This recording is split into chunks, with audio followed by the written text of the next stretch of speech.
Hello everyone, welcome to Unacademy UGC NET. आज की इस वीडियो में हम सस्टेनेबिलिटी का कंसेप्ट समझेंगे, specifically weak and strong sustainability. तो मैं आपको बता दूं कि इस बार के एग्ज़ाम में आपको वीक एंड स्ट्रॉन्ग सस्टेनेबिलिटी से क्वेश्चन पूछा गया था। और ये जो कंसेप्ट है ना, ये आपको एनवायरमेंटल इकोनॉमिक्स की कॉलस्टेड की बुक में बड़ा अच्छे से डिफाइन किया गया है। ठीक है, तो अगर आप खुद रीड करना चाहते हैं तो आप उस बुक में सस्टेनेबिलिटी वाले चैप्टर में जाके भी इस कंसेप्ट को पढ़ सकते हैं। तो ये क्वेश्चन आया था जो आपके सामने। मैं आपको सबसे पहले बता दूं कि मेरा पूरा कोर्स पेपर 1 एंड पेपर 2 का अन अकेडमी पर अवेलेबल है। अगर आप वहां पर मेरे से जुड़ना चाहते हो तो पेपर 2 इकोनॉमिक्स आपको 10 के 10 यूनिट दिसंबर वाले एग्जाम के लिए उसमें कंप्लीट मैं करवा रही हूँ। ठीक है, सिमर 10 मेरा कोड है, इस कोड का यूज़ करके आप सब्सक्रिप्शन ले सकते हो। और अभी आपका 25 तारीख से special classes, free special classes की एक नई सीरीज़ शुरू हो रही है, that is all about money and banking. ठीक है, मनी एंड बैंकिंग की। तो उसमें भी आई होप कि आप सब पार्टिसिपेट करोगे। शाम को 5:30 बजे फ्री स्पेशल क्लासेस ज्वाइन करके अपना मनी एंड बैंकिंग का यूनिट कंप्लीट करोगे। और जो पूरा कोर्स चाहते हैं वो प्लस पर आ जाइए, दिसंबर तक सारा सिलेबस कंप्लीट आपको मिलेगा लाइव क्लासेस में। ठीक है, तो अब ये क्वेश्चन पर आने से पहले हम पहले समझते हैं कंसेप्ट्स को। ठीक है, तो मैं यहाँ पे आपको अब देखिए, सस्टेनेबिलिटी की जो बेसिक डेफिनेशन है होपफुली वो आप सभी जानते हैं। जो ब्रुंटलैंड रिपोर्ट में पहली बार सस्टेनेबिलिटी को डिफाइन किया गया था, meeting the needs of present generation without sacrificing the needs of future generation. मतलब आने वाली जनरेशन्स की नीड को प्रेजेंट जनरेशन्स की नीड को पूरा करना है, आने वाली जनरेशन्स की नीड को सेक्रीफाइस किए बिना, है ना, तभी उसको सस्टेनेबिलिटी बोला जा सकता है। तो अब देखिए, यहाँ से पढ़िए, मैं आप मार्क कर रही हूँ जहाँ से हमको पढ़ना है। यहाँ से देखिए कि key to this view is that man made capital and knowledge are substitutes for natural capital. देखिए यहाँ पे दो चीज़ों का मतलब पहले तो समझ में आना चाहिए आपको, man made capital and natural capital. ठीक है, अब नेचुरल कैपिटल जो हमारे नेचुरल रिसोर्सेज है ना, मैन मेड कैपिटल जो मैन ने बनाया, जैसे कि मशीन्स हैं, बिल्डिंग्स हैं। नेचुरल कैपिटल में हमारे नेचुरल सोर्स है। अब क्या चीज़ है कि अगर हमको सस्टेनेबिलिटी मतलब बनाए रखनी है कि हम भी अपनी नीड्स पूरी कर रहे हैं और हमारे आने वाली जनरेशन्स की नीड्स भी पूरी होती रहे, तो इससे क्या, अब कई इकोनॉमिस्ट का पॉइंट ऑफ व्यू कि नेचुरल कैपिटल तो स्केर्स है ना, वो ख़त्म हो जाएगा। तो फिर मैन मेड कैपिटल को अगर हम सब्सटीट्यूट कर पाएंगे नेचुरल कैपिटल से, तभी फिर फ्यूचर जनरेशन्स की नीड्स भी फुलफिल होती रहेंगी, है ना। बिकॉज नेचुरल कैपिटल एक दिन खत्म हो जाएगा। अगर मैन मेड कैपिटल हो ही ना, या अगर मैन मेड कैपिटल को हम नेचुरल कैपिटल के लिए सब्सटीट्यूट ही ना कर पाएँ, तो आने वाली जनरेशन्स की नीड्स कैसे पूरी होंगी, है ना। तो अब यहाँ पे ये चीज़ कहा गया है कि man made capital and knowledge जो है ये नेचुरल कैपिटल के लिए सब्सटीट्यूट है। एज वो deplete the energy sources of the world, जैसे जैसे हम नेचुरल रिसोर्सेज को डिप्लीट करते जाते हैं, एनर्जी रिसोर्सेज को मानव जो है वो डिप्लीट करता जाता है, हम ऐसे वेज ढूंढते जाते हैं कि किस तरह से हम एनर्जी को बचा सकें, और या फिर ऐसी मशीन्स बना सकें जिससे कि एनर्जी कम कंज्यूम हो, या जिससे कि एनर्जी को एक्सट्रैक्ट किया जा सके सन से। ठीक है ना, देखिए, build machines that reduce energy use, जिससे एनर्जी का यूज़ कम किया जा सके या एनर्जी की एक्सट्रैक्शन कर ली जाए सन से। जैसे जैसे हमारे पास एनर्जी कम हो रही है ना, तो हम कहीं ना कहीं ऐसी वेज ढूंढ रहे हैं, ऐसी मशीन्स ढूंढ रहे हैं, है ना, जिससे ज़्यादा एनर्जी प्रोड्यूस की, ज़्यादा एनर्जी एक्सट्रैक्ट की जा सके, है ना, या फिर एनर्जी का यूजेज ही कम कर दिया जाए। ये चीज़ें हम इन्वेंट कर रहे हैं अब जो ह्यूमन है। सो अब नीचे थोड़ा सा आपको लेके जा रही हूँ यहाँ से।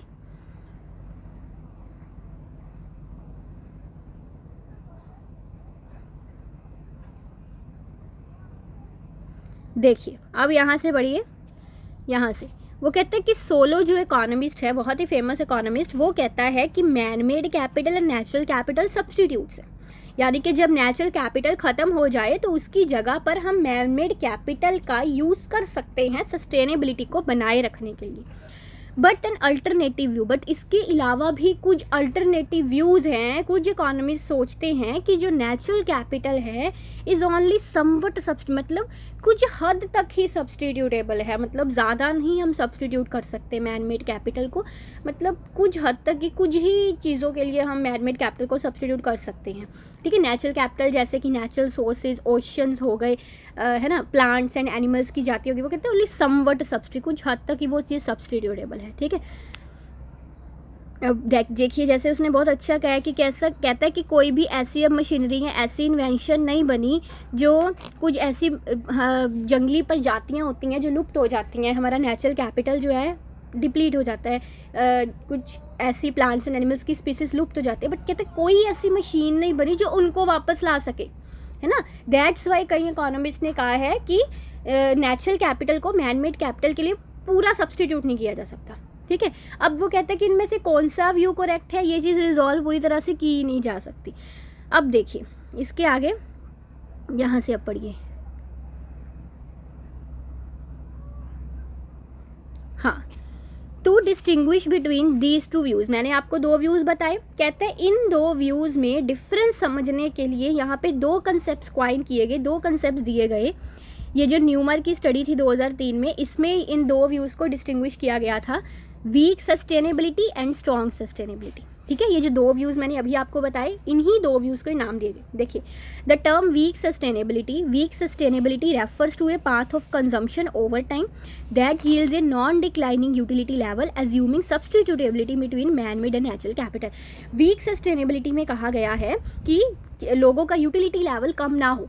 यूटिलिटी लेवल कम ना होने का मतलब कि अगर प्रेजेंट जनरेशन्स की नीड्स सेक्रीफाइस हो रही हैं तो आने वाली जनरेशन्स की नीड्स भी इसी तरह सेक्रीफाइस होती रहें, आने वाली जनरेशन्स का भी यूटिलिटी लेवल ऐसे ही बना रहे जैसे प्रेजेंट जनरेशन्स का बन रहा है। तो एक वो नॉन डिक्लाइनिंग यूटिलिटी लेवल को, एक कंजम्पशन के पाथ को मेंटेन करने के लिए वीक सस्टेनेबिलिटी में अज्यूम किया गया कि man made capital and natural capital में सब्सटीट्यूशन पॉसिबल है।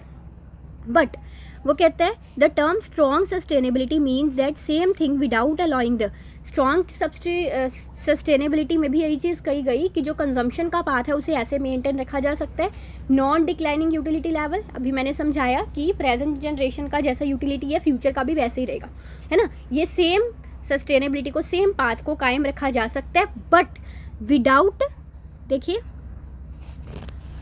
Without allowing the substitution of man made, मतलब स्ट्रॉन्ग सस्टेनेबिलिटी के कंसेप्ट के अनुसार सब्सटीट्यूटेबिलिटी नहीं है, ठीक है। तो यानी कि ऐसा पॉइंट ऑफ व्यू जिसमें an action that depletes natural capital but enhances man made capital. Weak sustainability का क्या मतलब कि अगर नेचुरल कैपिटल डिप्लीट भी हो रहा है तो जो मैन मेड कैपिटल है वो उसको रिप्लेस कर लेगा, है ना।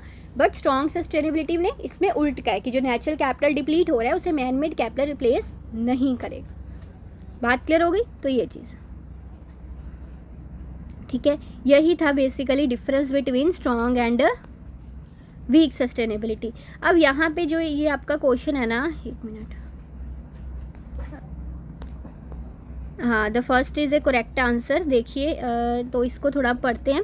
विच of the following are the essential features of weak sustainability के बारे में इसने पूछा है। तो अभी हमने क्या किया, वीक सस्टेनेबिलिटी में सब्सटीट्यूशन पॉसिबल है। It consider human man made capital natural capital close substitutes, ठीक है, क्योंकि अभी हमने पढ़ी ये चीज़ कि दोनों चीज़ें सब्सटीट्यूटेबल हैं। तो ये तो आएगा ही आएगा, तो जिसमें ये नहीं है मैंने वो काट दिया।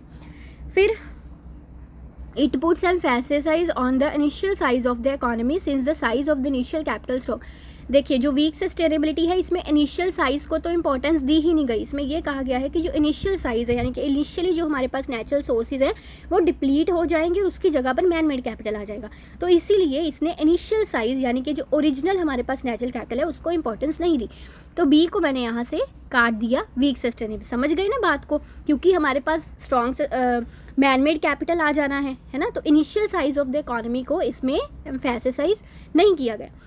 तो बी वाले को बी में काट देते, जिसमें बी है मैंने उसको भी काट दिया। तो बस ये आपका सही जवाब यहाँ पे आ गया। बात क्लियर हो गई?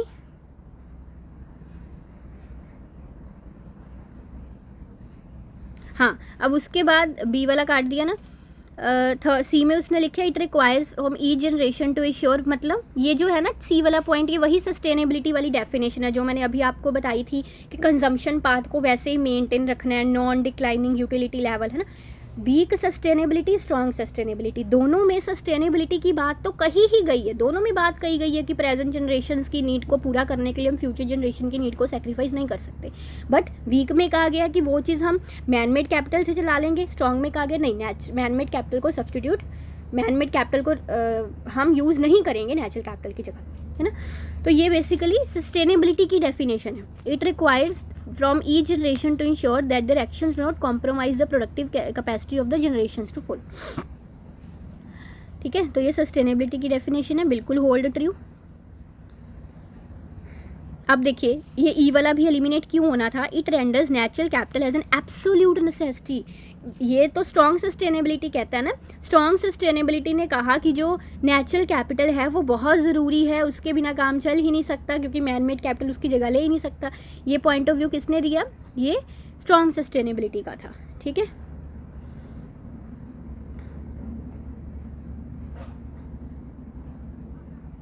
हाँ, और ये डी वाला जो, तो composition of capital stock of an economy does not hold great significance, यानी कि वही चीज़ कि इसमें जो इनिशियल कैपिटल नेचुरल सोर्सेज है हमारा, उसको रिप्लेस कर दिया गया ना मैन मेड कैपिटल से। तो बात समझ में आ गई। सो जो मैंने आपको करवाया, this is a basic difference. और ये आपका इन्वायरमेंटल इकोनॉमिक्स की बुक में कॉलस्टेड में बड़ा अच्छा, और जो आपको इन्वायरमेंटल इकोनॉमिक्स के कंसेप्ट पूछे जा रहे हैं ना नए नए एग्जाम में, उसके लिए आप कॉलस्टेड की बुक मस्ट रीड कीजिएगा, बहुत अच्छी बुक है। ठीक है जी, चलो। सो आपको ये कैसा लगा वीडियो, आप कमेंट्स में ज़रूर बताइएगा, और किस किस तरह के वीडियोज़ आप लोग चाहते हैं बताइएगा कमेंट करके। मैं उन्हीं पर्टिकुलर टॉपिक्स पर आपके लिए वीडियोस बनाऊंगी। एक बार शेड्यूल दोबारा से बता देती हूँ। प्लस क्लासेस का शेड्यूल शाम को 7 बजे होता है। नई सीरीज़ आपकी उसमें शुरू हुई है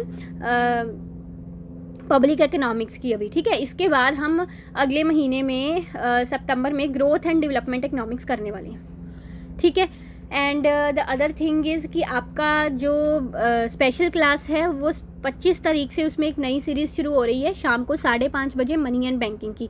जो आपके यूट्यूब सेशंस हैं उसमें मैं फ़िलहाल कंसेप्ट्स वाली क्लासेस ले रही हूँ। कुछ दिन में मैं उसमें PYQs, previous year questions of economics शुरू करने वाली हूँ। फाइन, चलो, thank you very much for watching, take care, bye bye.